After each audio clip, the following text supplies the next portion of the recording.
Welcome back, YouTube. The games got bored. We are going to talk about Project Dreamscape. This is a set collecting card game. It's the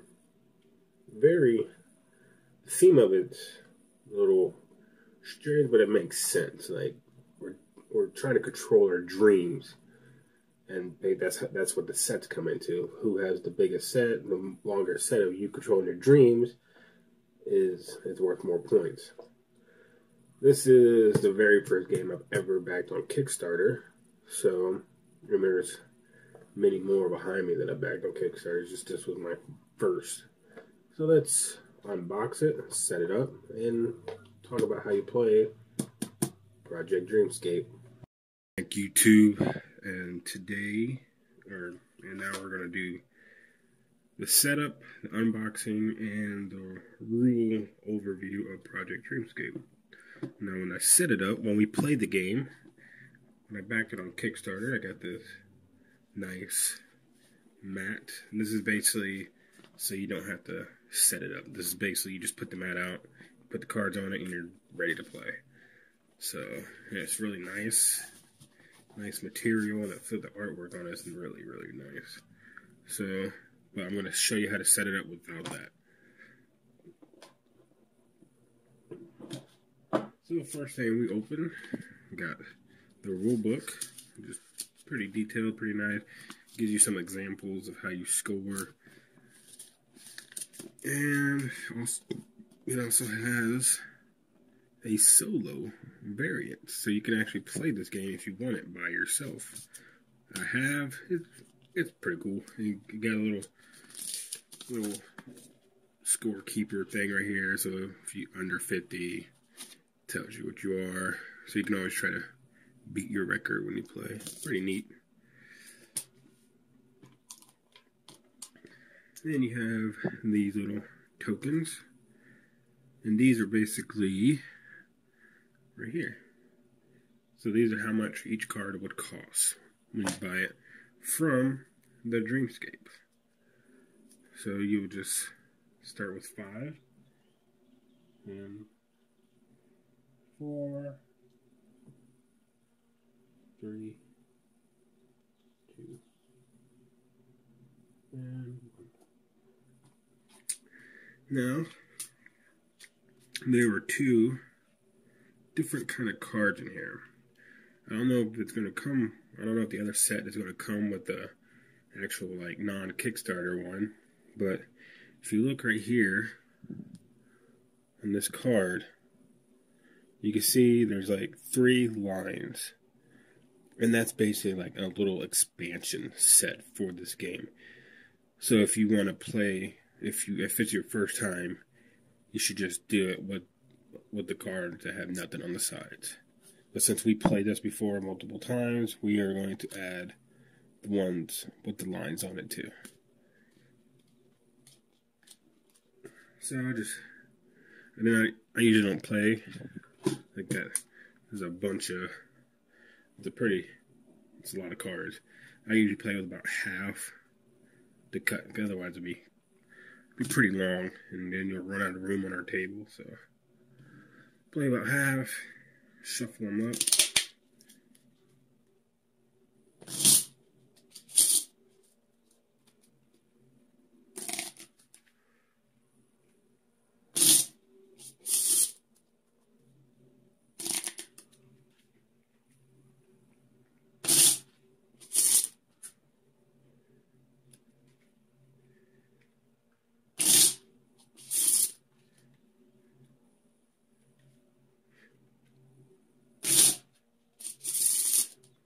And then you'll just start with 5, put a card above 5, 4, 3, 2, and 1.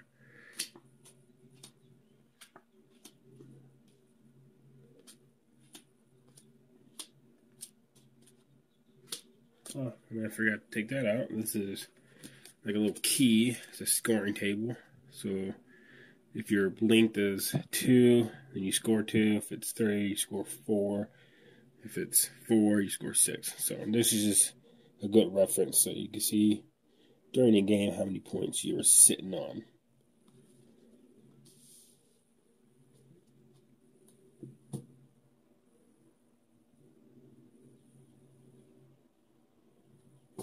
everybody gets one card face down, and I'll explain that during the rules. And this goes to where everybody can reach, and that is the setup of Project Dreamscape. So next thing I'll show you is a playthrough of it, a round, maybe two, and then explanation of the rules, then a round or two, and then the full gameplay. So I'll see you guys then. Welcome back, YouTube. So we have the game set up. I kind of changed it up a little bit from my last video. I'm actually using the mat because that's what we're going to use when we play the game. But we're going to go over the rules and probably a round, maybe two. So basically, to win the game, the person with the most points is the winner. And on your turn, you have a choice to do a few things, or one thing. You can, well, actually, you could take a Z, but what the Z's are is you never flip these back over. They stay face down. This is basically your currency throughout the game. So when you start your turn, you have a choice to take a Z. You always have a choice to take one. So let's say it's Chelsea's turn right now. She has $1 right now. She's sitting on 1 point. But the thing is, the Z's also count as negative points at the end. So she's sitting on $1, but she's also sitting on negative 1 point. And she looks at what she's going to buy. She could buy this for 1 if she wanted to, because this costs 1. That's 2, 3, 4, 5. So the choice to take a Z card is up to you. You don't have to take a Z card. So let's say she doesn't take the Z card. Now you have a choice to buy any one of the cards in the Dreamscape. This is the Dreamscape, and this is called your REM stack. Or this is your deep sleep. Your money is your deep sleep stack, and the cards that you buy that will be placed anywhere in front of you will be your REM stack. So her deep sleep stack, she has 1. So now she can buy any one of these with this $1, basically. She looks up here. She sees this one. This is really the only one she can afford.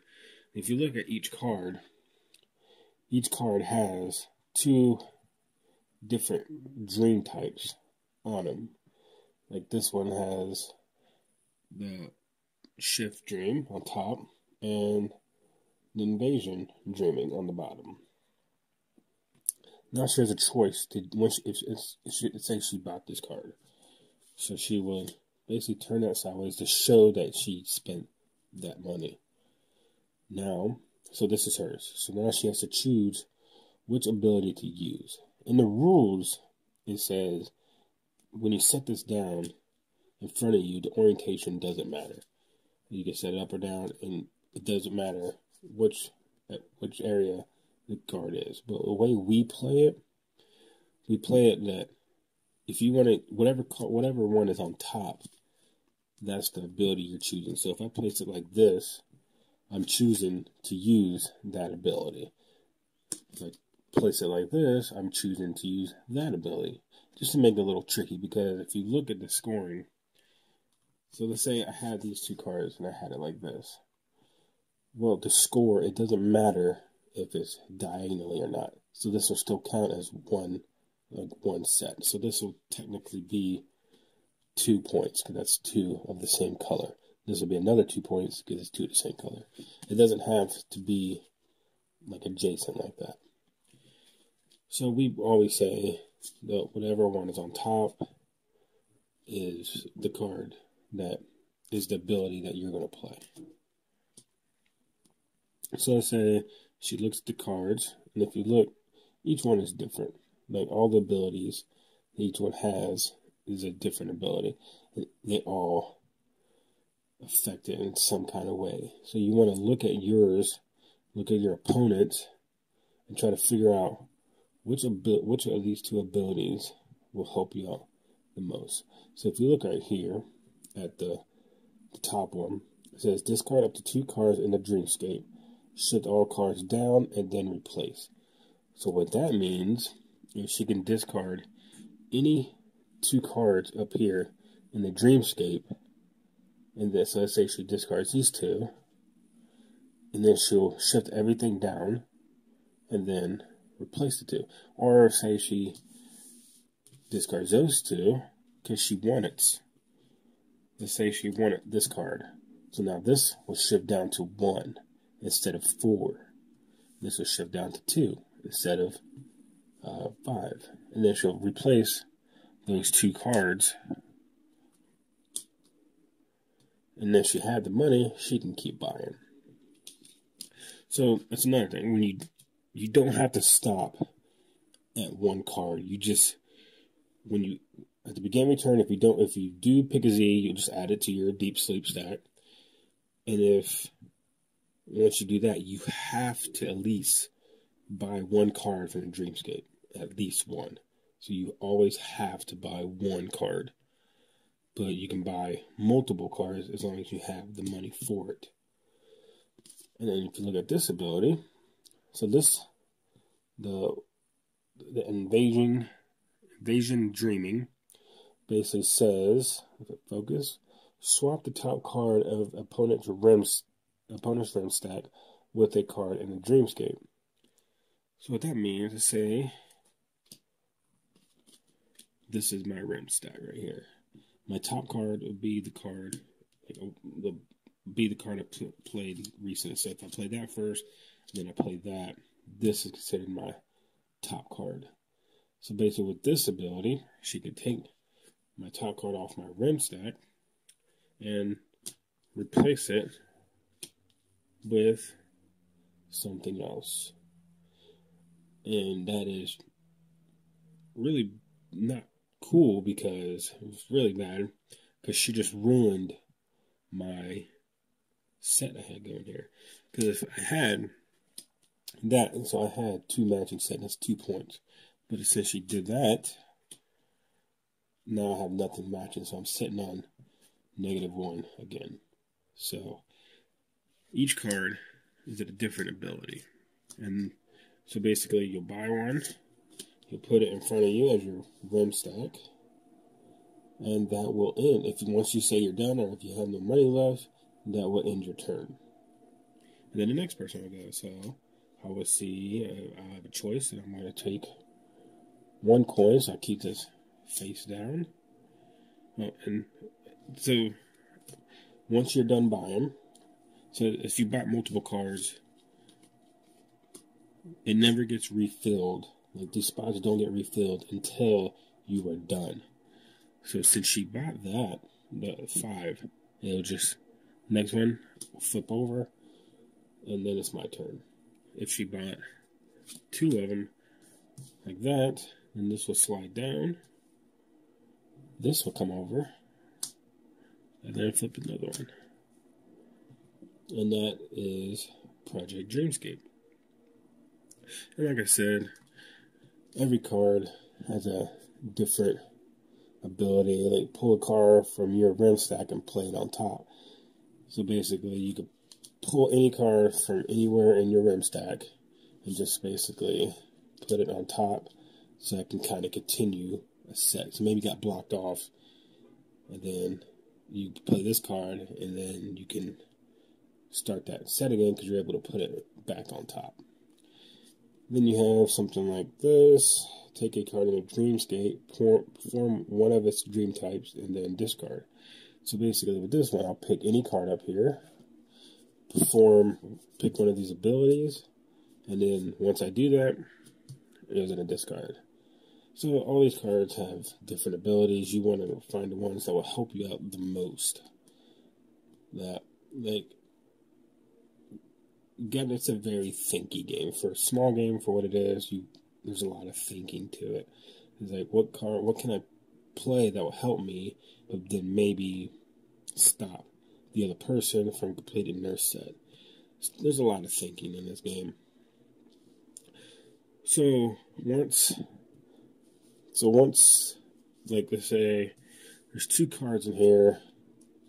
There's only 2 cards left. I'll flip those 2. And since I can't replace the last one, that is the end of the game.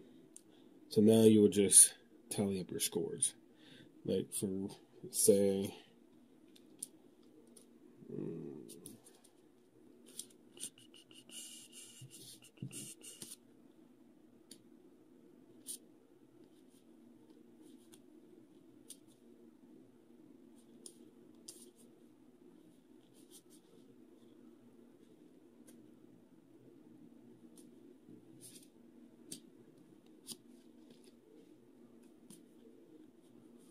let's just say this is what I had. So basically I have 3 in a row of the same color. So right now, looking on here, 3 is 4 points. So those 3 cards I'm sitting on 4. And then I got another set of 2 cards right here that are the same thing, right next to each other. So that'd be 2 points. So I'm sitting on 4, 5, 6 points right now. So whoever has the most points is the winner. And remember, it doesn't have to be, these don't have to be like this. This can be like this, and that will still count. So go this, and like that. So the orientation of them doesn't matter. And just what we decide is whatever's on top is the ability you're choosing to use. And that is, and also one more ability. The orange one, the Lucid Dreaming, it says reserve a card in the Dreamscape. What does that mean? So let's say, focus, so it's reserves a card in the Dreamscape. So what that means is, let's say it's your turn right now, and you bought this card and you played or that ability, you were playing that ability. So I can take this $5 one, and I'll put it next to me somewhere sideways.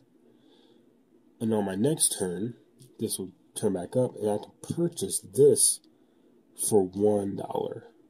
So basically, I can reserve any card up here, so nobody else can get it, because nobody else can get the cards in my reserve. And I can have as many cards as I want in my reserve, and it only costs me $1 to put that in my rim stack, which is a pretty neat thing to kind of like help you in a way of trying to keep what you want without somebody else trying to take it. So that's one of those cards. Another, see if there's any more important one.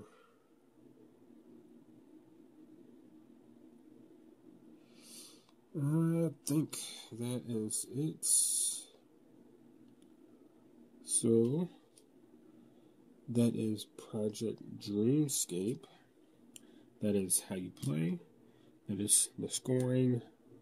And next we'll do our actual full playthrough of the game, so you guys can actually see the whole game being played from beginning to end.